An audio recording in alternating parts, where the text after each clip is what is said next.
Okay, nafikiri nimekupata. Yeah. Na kwa kifupi mimi ninaitwa Alex Bikoriman. Mimi ni kiongozi wa NGG. Lakini kwa upande wa kaida kabisa wa kibinafsi, mimi ni mume ambaye ninajenga, nina mtoto, nina mke. Kwa hiyo nafikiri hayo ndio nina kwa kifupi tu.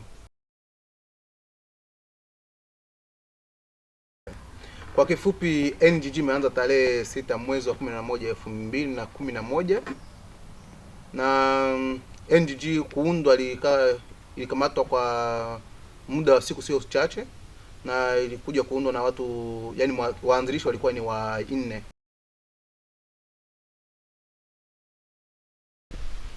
Kwa sasa NGG ina miaka miwili ambayo inakaribia sasa kwenda kwanza watatu.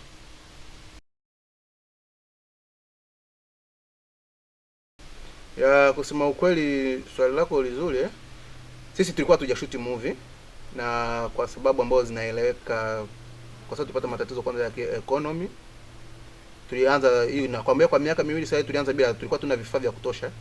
Lakini kama umesikia tumeenda sasa la location tunaenda kushoot, tumeshajiamini kwa mambo ya vifaa. Kwa hiyo ile miaka miwili tulikuwa tunakaa tunatafuta vifaa. Ni kwamba inaenda kuelimisha. Ni familia ambayo inaongea kwanza maneno ambayo ni ya Kikristo, na familia ambayo inaonyesha kabisa, yani kwa kifupi aliweka kwamba umfikiriaye sio yeye, kwa sababu ilikuwa ni familia ya kipasta. Pasta alikuwa na watoto wawili, na umoja alikuwa kabisa akipenda kabisa mambo ya Mungu sana, na mwingine alikuwa kabisa akipenda mambo ya nje hata mambo ya Mungu hajali.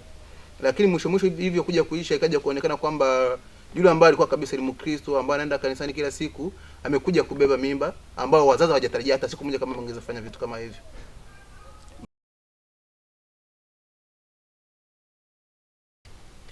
Kusema ukweli, mimi kwanza nawapongeza kwanza wasanii wenzangu ambao kabisa wameshawahi kushoot movie kama 3 zaidi ya ngapi. Mimi nawapongeza sana kabisa, kwa sababu hii kazi sio kazi ndogo kabisa.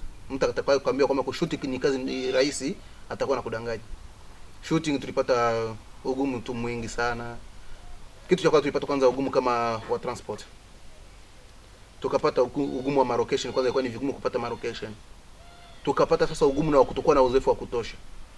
Kwa hiyo tulipata sasa hiyo ugumu, lakini kutokana na vile ni kazi ambayo tumejipa na tuna umoja, tukajadiliana, na ndio hii ambayo tunaongea nawe sasa ndio siku ya mwisho ya shooting. Yaani tumefanya wiki moja kabisa, na labda kawaida kwa sababu ya uzoefu ndio tumemana tumekawia, lakini tungefanya tangalau hata siku 3 siku 4 nategemea.